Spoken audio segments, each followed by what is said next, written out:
কথা কন না। দিনের দুপুরে মা বোনদের উপর নির্যাতন হচ্ছে, দর্শন হচ্ছে, কারণ কোনো বাধা নাই। এখনো আমাদের দেশে কোরআনের আলো, কোরআনের কথা শোনা এবং আওয়াজ হওয়াতে এখনো আমাদের দেশে আল্লাহ রহমতে রাস্তাঘাটে ফুটপাতে পুরো নারীদেরকে কোনো ছেলে আঘাত করতে পারে না। কথা কোন ঠিক না?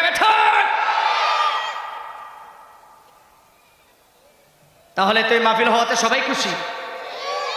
তাহলে আসুন জবান খুলে ঈমানি আওয়াজে চিৎকার মেরে শুকরিয়া তান আদায় করে বলি আলহামদুলিল্লাহ।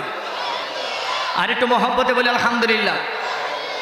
আমার মন বলছে এই সাইডের মানুষগুলো একটু বেজার, কারণ ওনারা ফাঁকা জায়গায় রাইখা পিছনে বসছে। এটাও সুন্নতের একটা খেলা। নবীজি বলছে জান্নাতের বাগানে ফাঁকা জায়গায় রাইখো না, এটা সামনের দিকে চাইপা বসেন।